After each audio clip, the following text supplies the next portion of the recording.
Саламатсыздар ма, құрметті әріптестер? Мен Көпешева Әсия Жаншораевна, Чимкент қаласындағы педагогикалық шеберлік орталығының филиалының тренерімін. Қазір сіздер мені естіп, көріп отырсаңыздар, белгі берсеңіздер.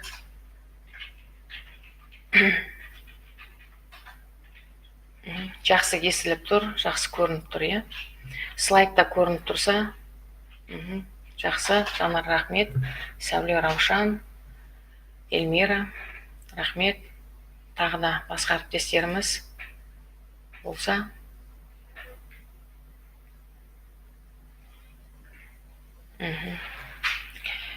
Жақсы естіліп тұрса, мен бастай берейін. Тақырыбымыз саралаудың үдерістегі өзектілігі.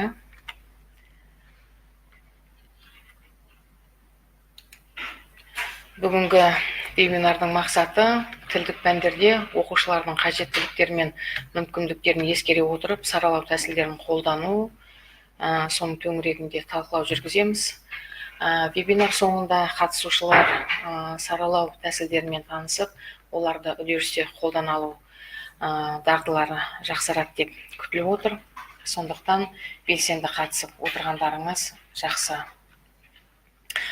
Не себептен саралау қазіргі таңда білім саласында өзекті болып тұр деген сұрақ туындауы мүмкін. Оның барлығы білім заңымен тікелей байланысты. Егер де қазір слайдта көріп отырсаңыздар, слайдтағы білім заңының 3-ші бабының 3-ші тармағында білім беру саласындағы мемлекеттік саясаттың принциптерінің бірі әрбір адамның зияткерлік дамуы, психикалық, физиологиялық және жеке ерекшеліктерін ескере отырып, халықтың барлық деңгейдегі білімге қолжетімділігін жақсарту мақсатында ұсынылған осы бапты іске асыру үшін білім саласындағы саралау жүргізілу керек. Енді қазір өздеріңіздің пікірлеріңізді берсеңіздер, саралау дегеніміз не? Бұл енді білім саласында жаңадан енгізіліп жатырған дүние емес.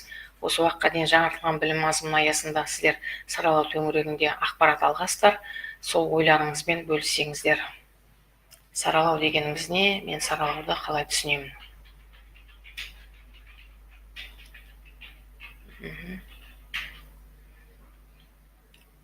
Естіліп тұрса, осы сұраққа саралауды қалай? Қолдау деп, Сәуле, рахмет. Несіпкүл, қолдау, қажеттілікті ескеру деп отырсыз. Іріктеу ма деп тұр. Жақсы, айна. Қазір соның барлығын талқылауда айтатын боламыз. Раушан, білім алушының қажеттіліктерін ескеру деп отыр. Жақсы, дұрыс айтасыз, өте керемет. Замира, білім алушының қабілетін, мүмкіндігін, қызығушылығын ескеру деп тұрсыз. Жақсы, керемет. Ләззат, әрбір оқушының қажеттіліктеріне қарай тапсырма беру деп отырсыз. Динара, оқушы деңгейіне қарай тапсырмалар дайындау деп отыр. Жақсы, керемет. Жақсы, рахмет белсенді қатысып отырғандарыңыз үшін. Қазір енді осыны тереңірек талдауға кірісейік. Саралау дегеніміз не? Жаңағыдегі сіздердің айтқандарыңыздай, ол оқушының жеке қажеттіліктері мен оқу жоспары арасындағы сәйкестікті жақсарту. Оқушының білімін арттыруға қолданылатын процесс болып табылады. Одан кейін жаңағыдегі сіздер өздеріңіз айтып кеттіңіздер, қажеттіліктерін қанағаттандыру, білім үдерісіне қатысушылардың және соған байланысты қолданатын стратегиялардың ауқымын сипаттау үшін қолданатын жалпы термин болып табылады саралау. Жақсы, келесі слайдқа назар аударсаңыздар, енді саралау үдерісте қалай іске асырылу керек, сол бойынша бірнеше кеңестерге назар аударайық. Оқушыларға қолдау көрсету әр сабаққа қажет бола бермеуі мүмкін. Сондықтан топ өкілдері я болмаса жекеленген оқушылардың қажеттіліктерін ескере отырып, саралауды үдерісте қолданамын, сондықтан саралау маған қолданылуы туындауы мүмкін. Одан кейін саралауды бірденен барлығы не қолдану я болмаса саралаудың барлық әдіс тәсілдерін бір мезетте қолдануға тырысудың қажеті шамалы. Неге десеңіз, сыныптағы үдерістегі өзгерісті енгізу бұл бір үйге жөндеу жұмыстарын жүргізумен тең болып саналады. Саралау кімге керек, кіммен қалай жұмыс жасау керек екендігін алдын ала реттеп, оның тізімін жасап, ең бастысы не, қандай нәрсеге басымдық беру керек, қай нәрсе мен үшін маңызды деп, сол маңыздықты анықтап алып, сол маңыздылыққа тоқталатын боласыз. Содан кейін барып, өзіңіздің ары қарай жасайтын жұмыстарыңызды, қадамдарыңызды іріктеп алатын боласыздар. Саралау оқу жоспарына өзгеріс енгізу немесе жеңілдету, бұрын игерілген материалды қайталамау оқу бағдарламасының қиындық деңгейін көтеру болып табылады. Егер де мен ақпаратты қайталай беретін болсам, ол саралауға жатпайтын болады. Сондықтан мен оқушының дайындығын анықтап, ақпаратты байытамын, я болмаса сол ақпаратты жеңілдету, я болмаса тереңдету, қиындату үшін белгілі бір уақыттың аясында жұмыс жасауым керек.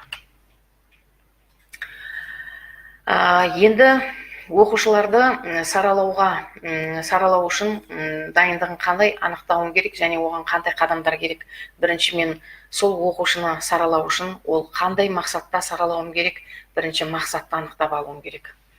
Одан кейін сол мақсатты іске асыру үшін мен сол саралаудан қандай нәтижені күтейін деп отырмын, және ол оқушының қандай білім деңгейі бар дәл қазіргі уақытта, алдағы уақытта оның деңгейі қандай деңгейге көтерілу керек деген сұрақтың төңірегінде ойлануым керек.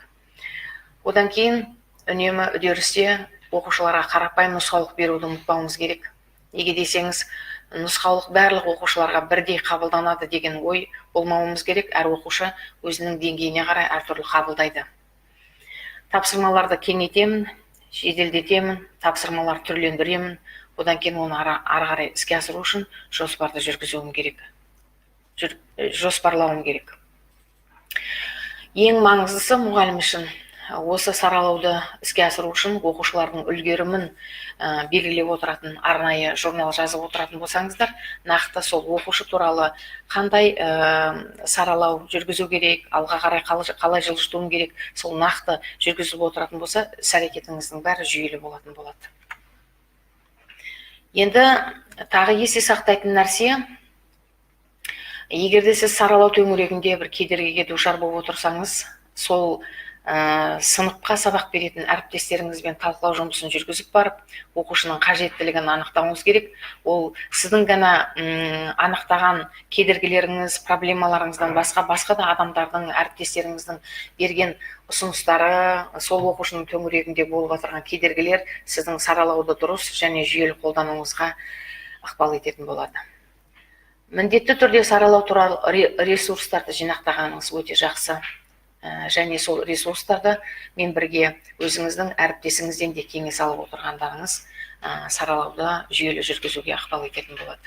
Саралау әдістерінің түрлері көп, ол туралы түрлі әдістемелік құралдар жүргізілген. Соны әдістемелік құралды көмекші құрал ретінде пайдаланып отырсаңыздар өте жақсы болады. Одан кейін бар өзіңіздің әрекетіңіздегі болып жатырған өзгерістерді бағана айтылған рефлексивті журналыңызға енгізіп отырсаңыз, қадамдарыңыз нақты болады.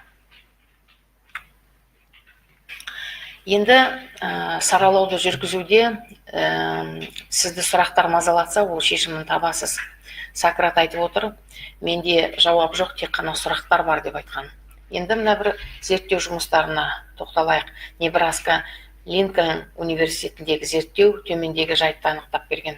Үдеріс барысында мұғалімдер 60% сұрақтарды қояды екен, соның 20% фактілерді еске түсіруді талап етеді, 20% оқушылардан ойлауды талап ететін процедуралық сипатқа ие сұрақтар деп отыр. Осы айтылған ой сізге қандай да бір ой түйіндетті ма, бір ой салды ма? Егер де ойларыңыз болса, я болмаса пікірлеріңіз болса, осы туралы айтып отырсаңыздар жақсы болар еді.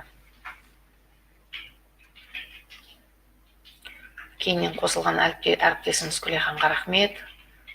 Сұрақтар төңірегінде қаншалықты мен сұрақтарды тиімді қолданамын, сол сұрақтар арқылы мен саралауды іске жүргізе алам ба, және менің сұрақтарым оқушыларды ойлауға ықпал етеді ма деген сұрақтың төңірегінде өздеріңіздің пікірлеріңізді жазсаңыздар.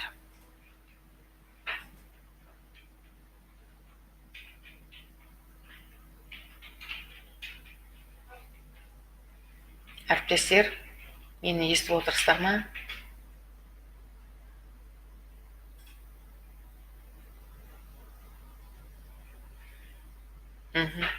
Жақсы, Мөнира, рахмет. Бірақ қазір осы мұғалімдердің сұрақтардың төңірегінде ойлансақ, сұрақты қаншалықты мен тиімді қолданып отырмын, саралауға ол қаншалықты маңызды. Мен сұрақтар арқылы оқушыларды ойландыра аламын ба?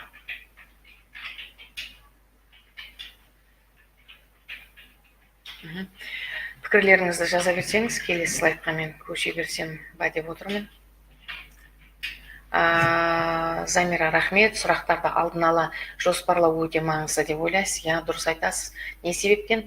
Себебі сол сұрақ кімге арналады? Ол сұрақ менің оқушыларымды ойландыра алады ма?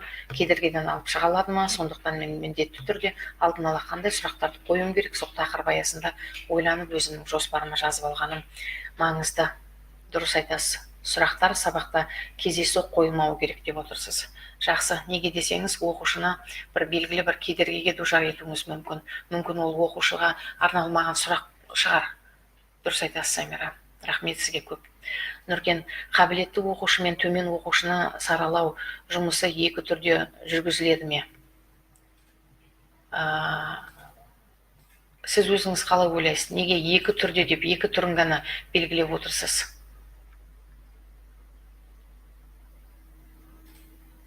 Нұркен?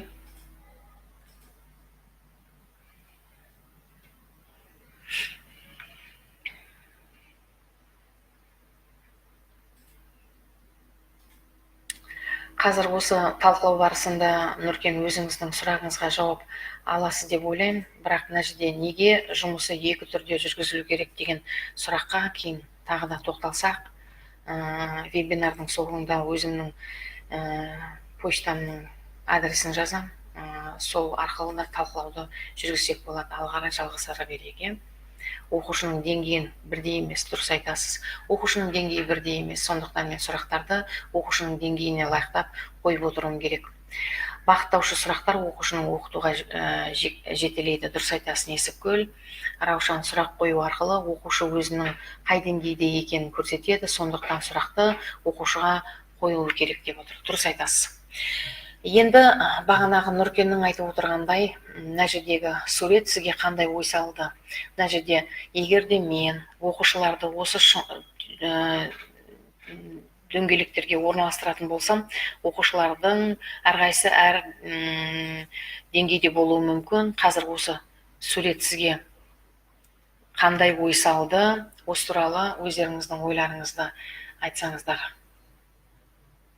Мына ой сізге сурет бір ой беріп тұрма қазіргі уақытта?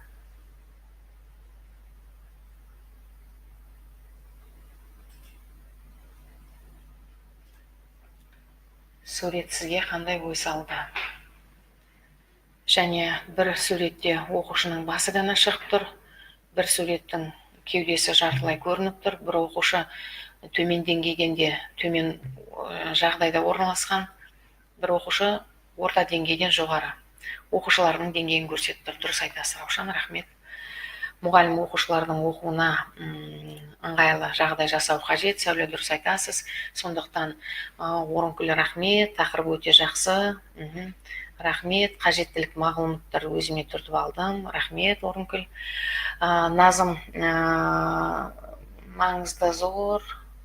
Диалогты арқасында оқушылардың мұғалім оқушының деңгейіне бағалайды. Дұрыс айтасыздар.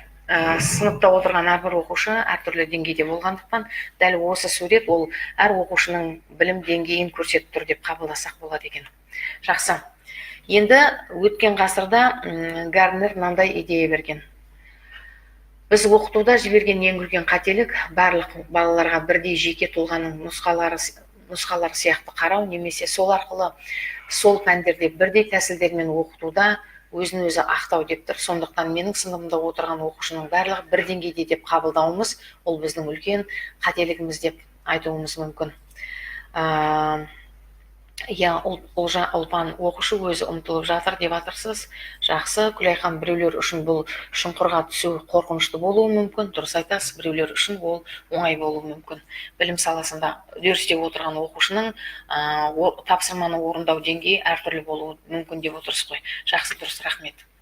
Енді сіздерге мынандай бір сабақты жоспарлаудың 6 әдісімен бөліскім келеді.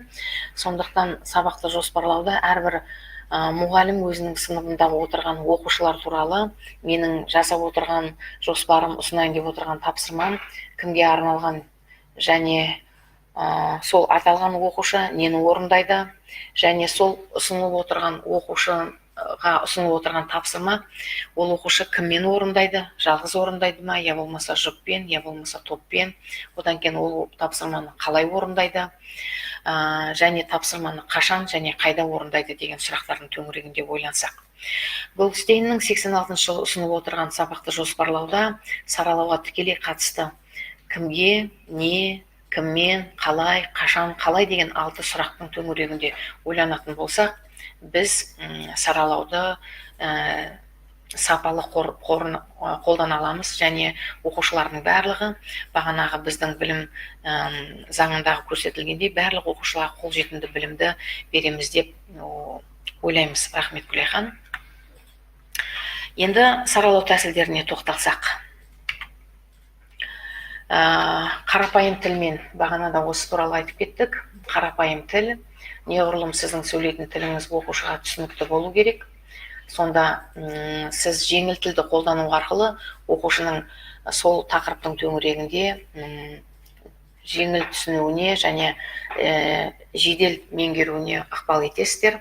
Одан кейін саралаудың түрін сабақтың түрлі кезеңдерінде пайдалану мүмкін. Бұл сыныпқа сөйлеген кезде жеке оқушыға, я болмаса жекеленген оқушыға, я болмаса бір белгілі бір оқушыға кері байланыс ұсынған кезімізде, я болмаса таныстырылым барысында, үлестірмелі материалды қолдану барысында сіздер қарапайым тілді қолданасыздар.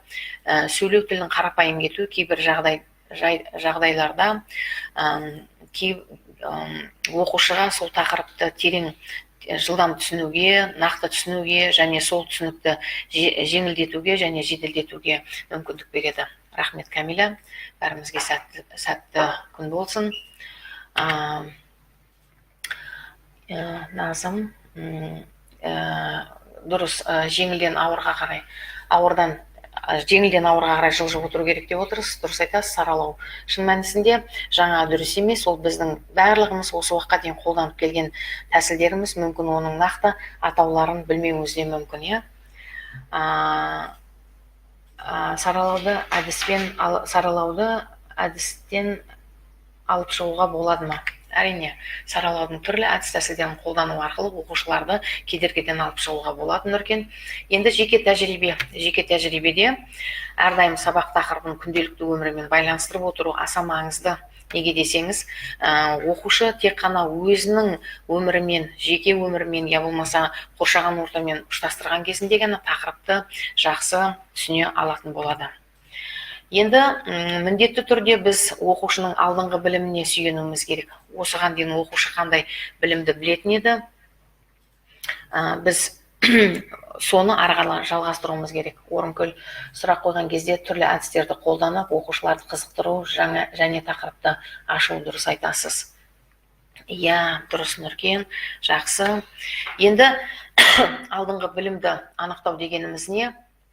Осы уақытқа дейін оқушылар қандай деңгейде тұрды, қандай ақпаратты қаншалық деңгейде меңгерді, және оның алып отырған білімі мен қазіргі менің ұсынайын деп отырған білімі міндетті түрде ұштасып жатқаны аса маңызды. Одан кейін біз сабақтың барысында міндетті түрде оқушылардың алдыңғы білімін, әсіресе сабақтың басында анықтап алуымыз өте тиімді болады. Оқушыларға сабақтың басынан бастап өздерін нақты ыңғайлы сезінуге көмектесуіміз керек. Және жаңа тақырыпты таныстыру барысында оқушылардың алдыңғы білімін анықтап, жаңа мәліметтермен бірге ұштастырып, соны байластырып өтуіміз өте тиімді болады. Нұркен, алдыңғы білім дегеніміз бұрынғы өтілген тақырып па? Әрине, алдыңғы білім. Осы уақытқа дейін ол қандай білімді алды? Міндетті түрде сіздің ұсынып отырған біліміңіз жүйелі түрде бір-бірімен ұштасып, байланысып отыру керек. Алдыңғы өткен сабаққа қармақ салып, алдыңғы сабаққа көпір салып отыру маңызды болып табылады. Сабақта ойландыратын кубиктарды қолданған өте маңызды. Ол Блум таксономиясындағы Блум кубиктарын пайдалансаңыздар, және сол кубиктарды пайдалану барысында мынандай әдістерді қолдансаңыздар да жақсы. Оқушылар тапсырмасын басқа оқушылармен жұмыс жасаудан бастайды, бірдей түстермен жұмыс карталарын қолданады. Оқушылар дротикті лақтыру нүктеге сәйкес келетін тапсырманы таңдайды. Осы дротикте әртүрлі сұрақтар болуы мүмкін, әртүрлі тапсырмалар болуы мүмкін. Егер де оқушы бірінші лақтырған кезінде сұраққа жауап бере алмай қалса, олда екінші рет лақтыру мүмкіндігі бар. Одан кейін мұғалім өзіне жұмыс барысын бақылауға арналған парақша пайдаланады. Бақылау парақшалары сыныпты басқаруға, бақылауға септігін тигізеді. Мұғалім сұрақтарын саралау арқылы үдеріске қатыспай қалған оқушыларды қамтиды, я болмаса сол төңіректе сұрақтарды саралау арқылы кедергідегі отырған оқушыны тығырықтан алып шығу үшін жасайды.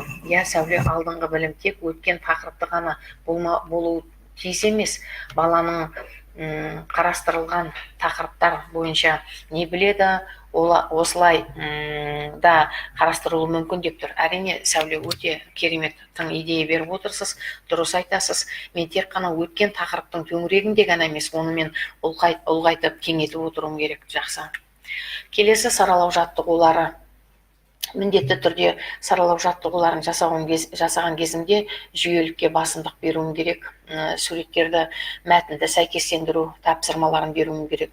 Тіркестерге анықтамаларды бер, тапсырмаларын ұсыну мүмкін.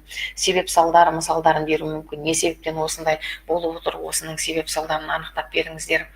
Одан кейін мәтіндегі олқылықтар толтыру, я болмаса қалып кеткен сөздерді толықтырып отыруымыз, жалған, рас мәліметтерді қолдану, түсініктерге мысалдарды беріп отыру, сол мысалдарды сәйкестендіріп отыру үшін, шығарма үшін қандай ақпараттың қажет немесе емес екенін анықтау үшін сұрыптау жасап отыру керек, сортировка дейміз ғой.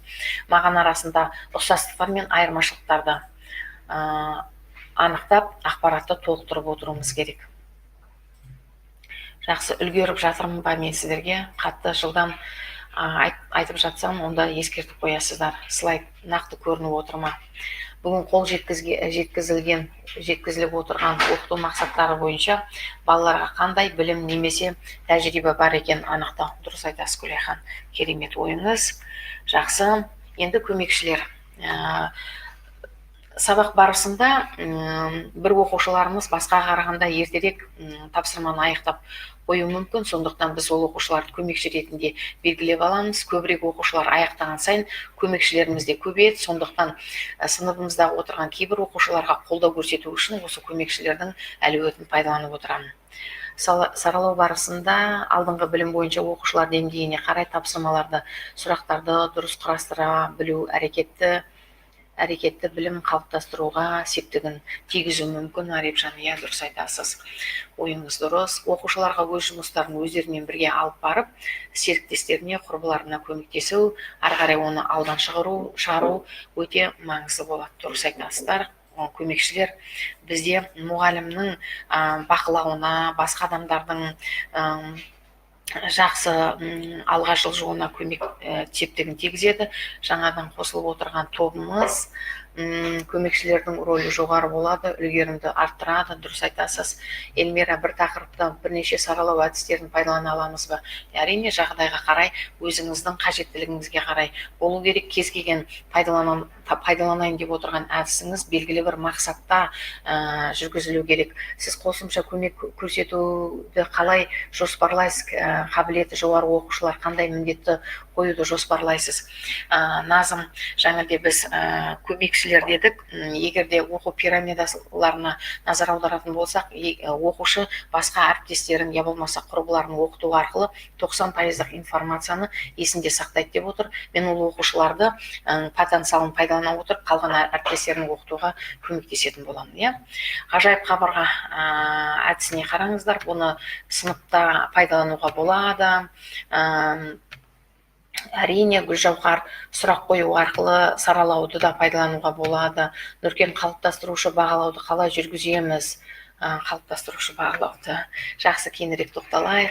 Джеймс Райттың ғажайып қабырғасы, егерде осы сыныпта өздеріңізде болса, ғажайып қабырғалар арқылы сұрақтарды сыныптарда талқылау, я болмаса, егерде мен түсінбеген ақпаратты өзімнің досыммен, я болмаса, маған қарағанда қабілетті әріптесімнен, я болмаса, оқушылардан сұрау арқылы осы ғажайып қабырғада күнделікті үдерісте белгілі бір кедергілерді бірлесіп шешуге мүмкіндік береді береді.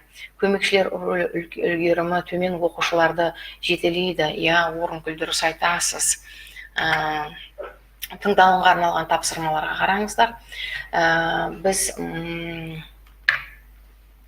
мына топтың сұрағы біз болады деп ойлаймыз, себебі сұрақ қоя отырып оқушы білімін саралай аламыз, әрі бағалау немесе қолдау жүргізуге болады. Әрине, сұрақтың аясында сіз ол оқушының қандай деңгейде отырғандығын және сіз сол сұрақтар арқылы оқушының қаншалық деңгейде ақпаратты меңгергендігін және оған алдағы уақытта қандай саралауды я болмаса қолдауды қажет ететіндігін анықтап отырасыз. Әрине, саралау сабақтың өн бойында жүргізіліп отырады деп әріптесім өзінің ойын беріп отыр. Хамиля, рахмет сізге. Енді тыңдалымға арналған тапсырмаларға тоқталайық. Жазба жұмыстарын жасауға қиналатын оқушылар үшін тыңдалымға арналған үлестірмелер жасап отырған маңызды. Бірнеше бөлімнен тұратын жұмыс парағы болуы да мүмкін. Ол сұрақтың әрбірінің басында сұрақ, тұжырым жазып қоюымыз керек. Оқушыларды жазбалар жасау үшін қолдануымыз мүмкін. Жұмыс парақтарында жазылған бөлімдерде оларға алынған мәліметтерді реттеуге, я болмаса сол тыңдалған ақпараттың төңірегінде өздерінің қорытынды ойларын жазып отыруымызға болады. Тыңдалымға арналған үлестірмелер оқушылардың жұмысын біршама жеңілдетеді. Неге десеңіз, осы тыңдалым дағдылары бізде әлде де төмендеп анықталып отыр. Сондықтан тыңдалымды дағдыларын дамытуға арналған саралау тапсырмалары оқушылардың тыңдалым дағдыларын арттыруға септігін тигізеді. Гүлжан, оқу мотивациясы төмен оқушыларды қалай сабаққа қызықтыруға болады? Жақсы, бағана айттық қой, қай оқушыларға қалай саралау жүргізілу керек. Мүмкін көмекшілер арқылы іске асырылады, мүмкін мен оқушыға бір үлестірмелі материал арқылы, я болмаса сол оқушының бүгінгі істеген жетістіктерін ерекше атап көрсету, от шашу арқылы, я болмаса жаңағы менің бүгінгі мықты оқушылар деген тізімнің қасына ол оқушының берген жауабын өте құнды жауап болды, құнды идея болды деп белгілеп мотивировать етіп отыруыма болады. Енді оқуды түсінуге арналған тапсырмалар, әртүрлі көзқарастарды бағалайтын сұрақтар мен тапсырмалар беру арқылы оқушылардың оқылымға берілген материалды қаншалықты түсінген бағалаудың түрлі жолдарын қарастырып отыруымызға болады. Одан кейін жазбаша жұмыстар әлі де көптеген оқушылардың көңілін аулауы мүмкін. Басқа оқушылар кинестетикалық тапсырмалар барысында тіпті белсенділік танытып, өздерінің жақсы жағынан танытуы мүмкін. Мына жерде біздің әріптесіміз тыңдалым ақпаратты дұрыс меңгеруде маңызды деп санаймыз, себебі тыңдалым нәтижесінде өзіндік рефлексия артады. Дұрыс, рахмет. Pre-listening, while listening, post-listening да көбірек көңіл бөлу керек. Дұрыс айтасыз, Назым. Тыңдалым барысында тыңдалымның түрлі стратегияларына тоқталып отырсыз. Әрине, тыңдалым стратегияларда тыңдалым дағдыларын дамытуға өзінше септігін тигізеді. Міндетті түрде біз ол ағылшын тілі сабақтарында осы стратегияларды қолданып отыруымыз керек. Рахмет, Назым, сізге. Оқушыларға іс-әрекеттердің біреуін таңдауы мүмкіндік беруіміз керек. Мысалға, мен әдебиетті оқулықтарын көбірек қатыстыру, соның ішінде өзіне іріктеуіне мен өзім мәжбүрлеуім керек. Ол да оқушыны мотивировать етуге өз септігін тигізеді. Одан кейін презентация қорғау, баяндама жасау, осы оқыған оқиғалардың төңірегінде визуалды туындыларды жасап беру, монолог жасап беру, я болмаса белгілі бір рөлдерді сомдау, Несіпкүл айтады, оқушылар қабылдауын анықтау, аудиал, визуал, кинестетик екенін анықтау. Дұрыс, оқу стиліне байланысты Несіпкүл, ол жерде мен саралауды қолдану кезінде сыныпта отырған оқушылардың оқу стильдері қандай екендігін алдын ала анықтауым керек. Ол үшін мен бірденен саралауды кіргізе алмаймын, мен оны саралау үшін түрлі сауалнамаларды қолдануым керек, сұрақтар қолдануым керек. Мүмкін мен түрлі оқушылардан кері байланыс алуым мүмкін. Құрылымды таңдаулар оқушыларға мүмкіндігінше мазмұнды қаншалықты түсінгенін көрсетуге мүмкіндік береді. Олардың қабілеттері жайында көбірек түсініп алуға болады. Жақсы, Айнұр, саралау бойынша қажетті ақпаратты алып жатырмыз. Керемет, рахмет сізге. Нұркен, рахмет сізге. Белсенді қатысып отырған әріптестерімізге көп рахмет.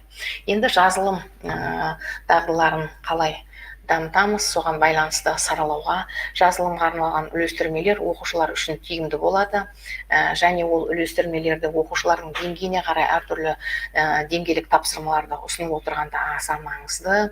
Одан кейін жазылымға арналған үлестірмелер күрделі етіп құрылымдалуы мүмкін. Мысалы, сөйлемнің басы оқушының аяқтауы тапсырма беруіміз кеше сағат 7-де мен, ары қарай өзі ойын аяқтайды. Келесі жылы жазда біздің отбасымыз, ары қарай сонда мен сөйлемнің басы, аяғы жоқ, оқушы басы бар сөйлемнің аяғын аяқтау арқылы саралау тапсырмалары орындай отырып жазылымдағыларын дамытады.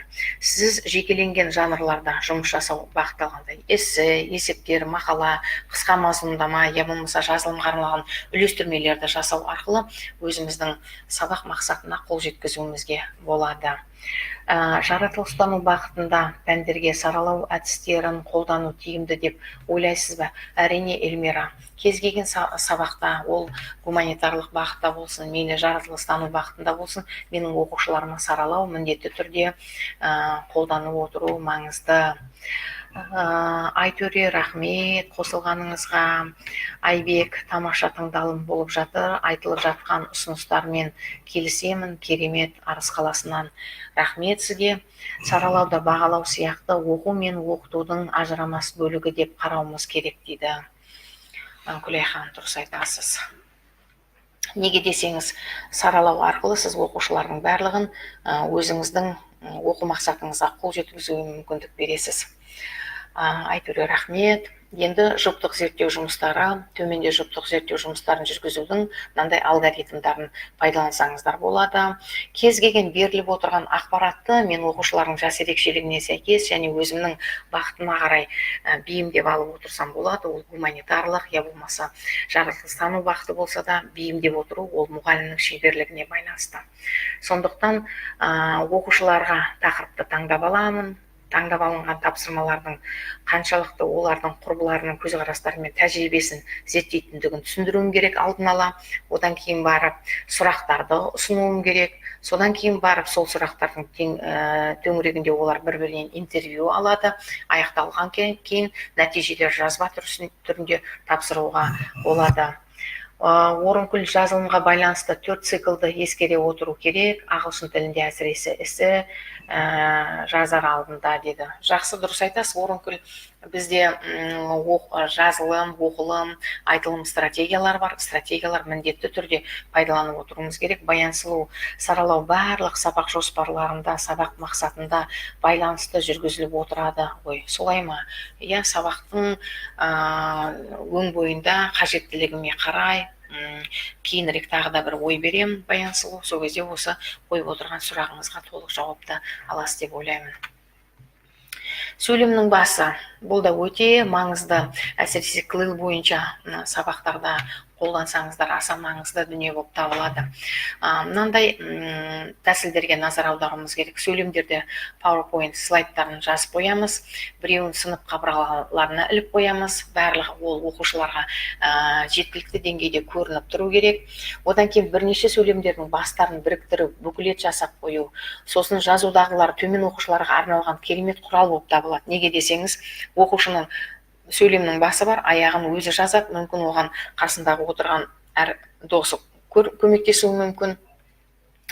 Екінші, өздерінің де сөйлемнің басын жасауға ынталандырамыз. Егер аяқталған сөйлемдер, аяқтаған оқушылар болатын болса, оларға жасаған сөйлемдерінің басын оқып беруге мүмкіндік береміз.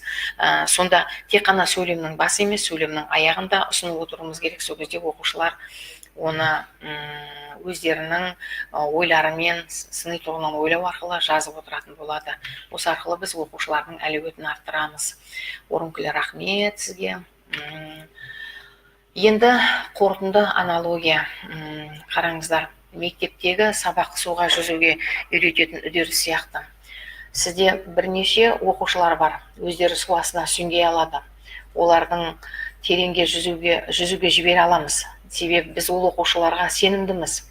Ортада сіз үшін жаңа бір нәрсені үйрететін бірнеше топ бар. Белгілі бір уақытта олар да жаттығып суға жүзіп, олар да бағанағы бірінші топтағы сияқты терең суға жүзу алуға дағдыланады. Бірақ бірнеше бала көзді бір сыныпта отырған бірнеше бала көзді 1 минутта жұмсаңыз суға батып кететін сияқты. Осы пікір сізге қандай ой салды? Өздеріңіздің ойларыңызбен бөліссеңіздер. Неге бірнеше бала көзді 1 минутта жұмсаңыз суға батып кетуі мүмкін деп тұр. Оқушының сөйлеу тілін дамытуда сөйлем басы әдісі өте тиімді екен. Я, Баян, рахмет. Вебинардан аларымыз көп болды. Рахмет, Айдана. Тыңдаушы қатысып отырмыз. Керемет, рахмет сіздерге. Нескөл, сіздің толығыңызға рахмет. Өздеріңіздің ойларыңызды жазсаңыздар. Осы сізге қандай ой салды? Керемет ой туындауда. Рахмет сізге, Әсия апай, осы сабағыңызды өзіме көп нәрсе алдым. Рахмет. Дегенмен әріптестер, осы вебинарға қатысып отырған әріптестер, бірнеше бала көзді 1 минутта жусақ, суға батып кетуі мүмкін деген ой сізге қандай ой туындатып тұр? Сол туралы ой салсаңыздар жақсы болар еді.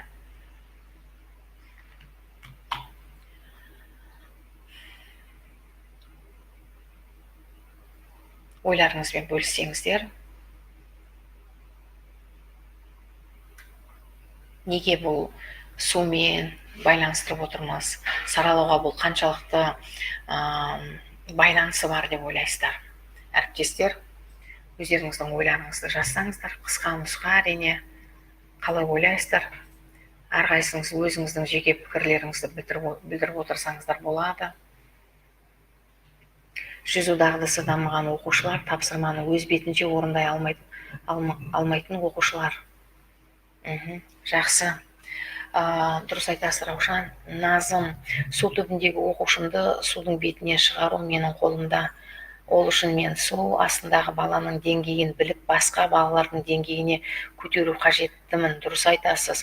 Егер мен баланың деңгейін ескермесем, бала 1 минутта батып кетеді. Дұрыс айтасыз. Су деп отырғанымыз біздің беріп отырған тапсырмаларымыз ғой. Егер де оқушы сол тапсырманы дер кезінде орындай алмайтын болса, болды, ол бір тапсырма, келесі жол екінші тапсырма, ол баланың көтерілуі екі талай болуы мүмкін. Замира, балалардың қабілетіне байланысты болуы мүмкін. Дұрыс айтасыз. Орынкүл, мұғалім уақытты тиімді пайдалану керек. Дұрыс айтасыз. Айдана, әртүрлі әдіс тәсілді тура бағдар бере отырып көмектесе аламыз. Дұрыс айтасыз. Нұркен, баланы жылдамдыққа үйрету керек. Ол да дұрыс шығар. Әдіс тәсілдерді дұрыс қабылдау керек, таңдап алуымыз керек. Ол өте маңызды. Гүлжауһар, дұрыс айтып отырсыз. Саралауды алдын ала дұрыс жоспарласақ, судың астында ешкімді жібермеуге болады деп ойлаймын. Тұңғиыққа батып кетпейді деп отырсыз ғой. Дұрыс айтасыз. 223 топ. Барлық оқушыға бір деңгейде тапсырма берілмей, әр баланың деңгейіне қарай тапсырма беру керек. Дұрыс айтасыз, Баянсұлу, өте дұрыс айтып отырсыз. Орынкүл, ол үшін уақытты жоғалтпай дұрыс жоспарлау керек. Әрине, әріптестер, ойларыңыз өте құнды, жақсы. Келесі слайдқа көшейін. Енді қарапайым қорытынды жасайық. Әр оқушының үдерісте өзіндік сарқыты, сыбағасы болу керек деп тұр. Мунира, баланың барлығы су сияқты мөлдір болады. Баланың білімді, білімсіз болуы мұғалімнің қолында. Әрине, дұрыс айтасыз.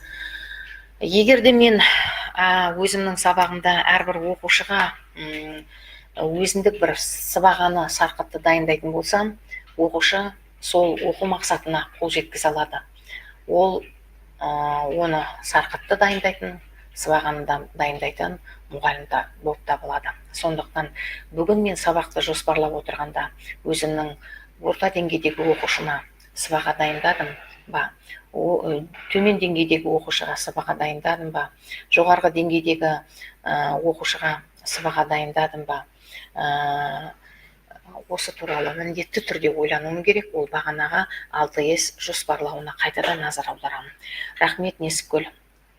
Рахмет. Енді мынау GPS сізге қандай ой салып тұр? Мына сурет сізге қандай ой салды? Айтуре, рахмет сізге. Бізде пайдалы мәлімет үшін рахмет. GPS сізге қандай ой салып тұр қазір? GPS суреті сізге қандай ой салды? Пайдалы мәлімет үшін рахмет, Замира. Жақсы. Дұрыс. сол арқылы нақты ортаны анықтай аламыз. Дұрыс айтасыз. Құрал сыныптағы оқушының қандай деңгейде екенін анықтау. Қай оқушы қай деңгейде отыр? Мен егер де GPS-ті қолданып белгілі бір жерге жылдам бара алатын болсам, оқушының деңгейі кімнің қайда екенін анықтау үшін. Раушан, дұрыс айтасыз. Сәуле, қай баланың ойы қай жерде болу үшін? Дұрыс айтасыз. Оқушының қай деңгейде екендігін анықтау мүмкін. Сондықтан мен сыныпта өзімнің сабағымда әр оқушыға сыбаға дайындаймын және міндетті түрде GPS-ті тиімді қолдануым керек. Сіздердің белсенді қатысқандарыңыз үшін көп рахмет айтамын. Құнды ақпарат алдыңыздар деп ойлаймын. Әрине бұл өте ауқымды ақпарат.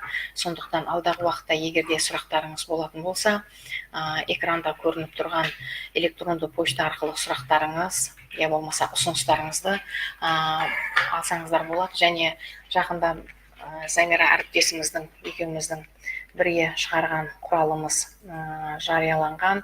Осы құралды да пайдалансаңыздар болады. Саралау тиімді оқыту кепілі деп аталады. Рахмет сіздерге көп. Назарларыңызға рахмет.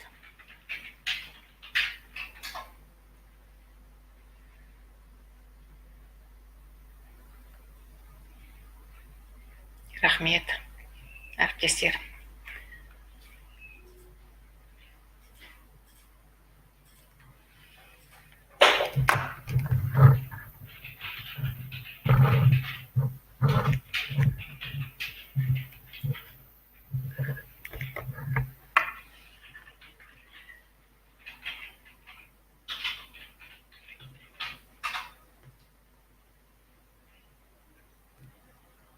Жақсы, рахмет. Сұрақтарыңыз болса, бағанағы мынау көрсетілген почта арқылы қойсаңыздар да болады. Егер де уақыт болса, әрине. Рахмет, Шара. Жақсы, Айгүл. Мен сақталады, әрине, Айгүл. Көшірмесі сақталады, оны қосымша ақпарат ретінде тыңдауыңызға болады. Рисалат, өте түсінікті тілде жеткізе білдіңіз. Рахмет. Рахмет сізге. Сұрақтарыңыз бар ма? Рахмет. Рахмет, Шара. Жақсы, сау болыңыздар.